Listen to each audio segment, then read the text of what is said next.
2023 has been an insane year for gaming, both for good and bad reasons. Games like Zelda, Tears of the Kingdom, Baldur's Gate 3, Resident Evil, Spider-Man 2, Hogwarts Legacy, yeah, I haven't forgotten about you, Final Fantasy 16, Street Fighter, and that's just some from the top of my head. Even then, there's still games like Alan Wake that has yet to be released. There have been good years for gaming, but this year just took it to a whole nother level. The Game Awards this year is looking to be one of the best ones we had since 2017, because 2017 is probably the most recent year that had this many games stacked in a single year. Just me thinking about which game should be nominated for Game of the Year is mind-numbingly difficult.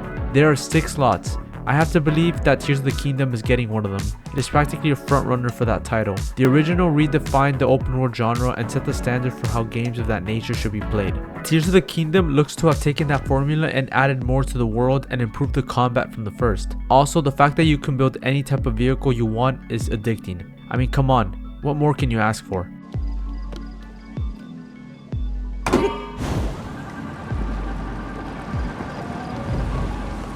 That being said, Baldur's Gate 3 is yet another no-brainer. It came out of nowhere and dominated the gaming news cycle when it dropped. In addition, it is tied with Zelda for the highest rated game of the year. This game completely, thoroughly, absolutely enthralled me body and soul to the point that it was the only thing I could think about for weeks until I finished my first playthrough. I cannot stress enough that for me, this is easily my game of the year. I have never enjoyed a game at launch more than I have Baldur's Gate 3, and the most I've enjoyed any game period since I started Mass Effect Legendary Edition and Fallout 4 and Skyrim before that. The game is also fantastic. The amount of freedom and flexibility you have at your disposal is impressive. The writing is also something I want to discuss about here because I feel like every character in this game is so well written. I'm dumbfounded by how they managed to achieve this because even the side characters are so well done. So it's a no-brainer that it deserves a second slot. For the third slot, that would probably have to go to this little indie game known as Spider-Man 2. I've already made a video about Insomniac Games and their Spider-Man franchise, which I will put in the description down below if you guys want to check it out. But this game does everything a great sequel should do. It should correct the mistakes of its predecessor and improve upon what made the original so great. The web swinging is faster, has added new mechanics like the loop-de-loops and the web corner tethers, and the web wings have been so addicting to use. The combat is also far more versatile with the new parry system, symbiote combat, and added improvements to Mouse's combat as well. The boss fights are way better this time around, and the villains are a standout for me. I won't spoil, but Kraven the Hunter, who has always been one of my favorite Spider-Man villains, is done justice here, and there's no way in hell that the movie will come anywhere near close to Insomniac's interpretation. I asked for an equal, and this is what you find.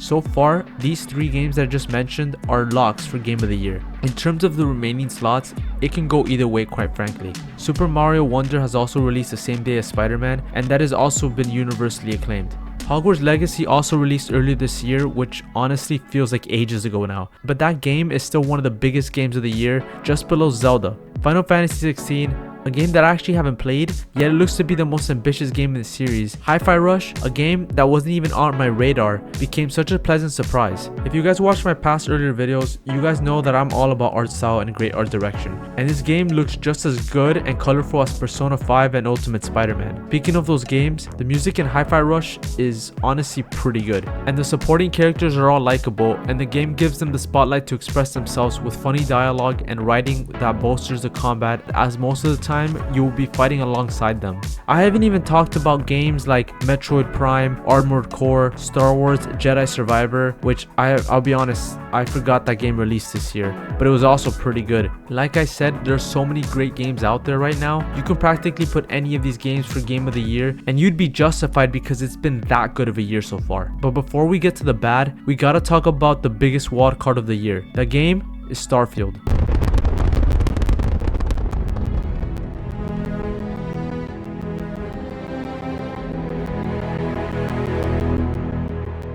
Starfield was set to be Skyrim in space, according to Todd Howard. With this, many were already hyped about the notion of this being on the same level of quality and impact as that, and while I was interested to see what Bethesda was cooking up, I was quite nervous as I didn't think Bethesda was doing all that great up until recently. So when I saw the first gameplay footage for Starfield, I'll be honest, I was quite bored with it. I like the fact that you can visit 1,000 planets, but considering most of them were just going to be empty landmass, and most of what you will be doing is just walking around, let's just say I wasn't jumping up and down with glee. Not to mention the gunplay looks dated, and the enemies feel like sponges when you shoot them.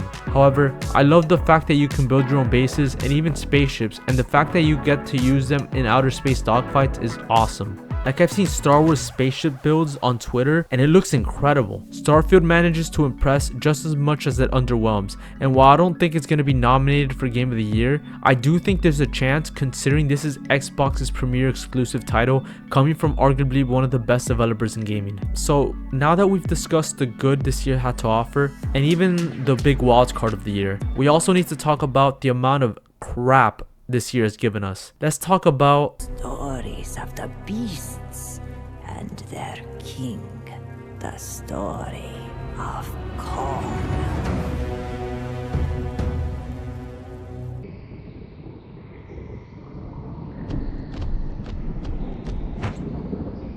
This was a recent release that managed to trend all over social media by how terrible it was. From the clunky gameplay that barely lets you move, let alone explore, I mean, look at this running animation, to the PS2 graphics that looks like the developers of this game picked up an unfinished copy of a 2003 build and decided to work on it for the weekend and just release it so they can earn some extra cash. This is hilariously bad. Like, I couldn't stop laughing at some of the scenes here. It killed me. No, but seriously, how do you make King Kong boring? You're a giant ape that smashes shit and kills dinosaurs. I want to be able to do things like this, but instead they make me do things like this. Rise of Kong was terrible, no doubt, but at the very least it was funny to laugh at. The same cannot be said about Gollum. Literally nothing about this game is remotely fun or engaging.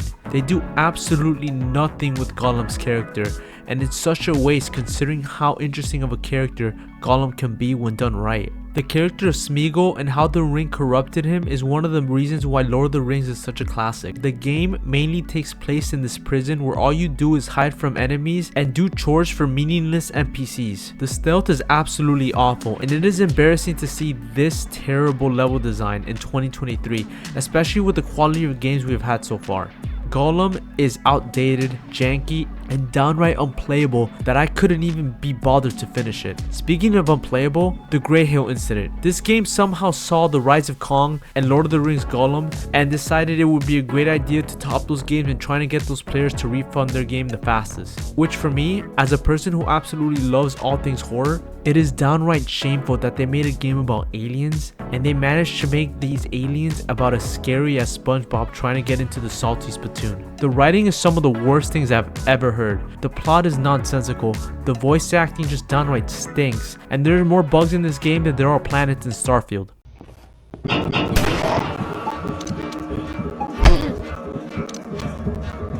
The year's not yet over. We have a lot of games that are still coming out, even some that, as of the writing of the script, has yet to be released. Gaming overall, prior to this year, has felt somewhat lackluster. I do understand that most of that was mostly due to the pandemic, so it's completely understandable. With that being said, I am glad gaming has seemingly looked to have come back in full force this year, and with how many games look to be on the horizon for the upcoming years, I am looking forward to playing them and hopefully giving my thoughts and reactions on them. There are more games I can talk about when it comes to how good or bad I think they ended up being, but the point is that gaming in 2023 has been memorable to say the least. And while there have been some stinkers, overall 2023 is going to go down as one of the best years gaming has to offer. So that's it for the video, guys. Let me know what you guys think. What are some of your favorite games of the year so far, and what are some games that you absolutely hated? I know I had some. Let me know in the comments down below and we can talk about it there. Also, don't forget to like and subscribe, and I'll see you guys in the next upload.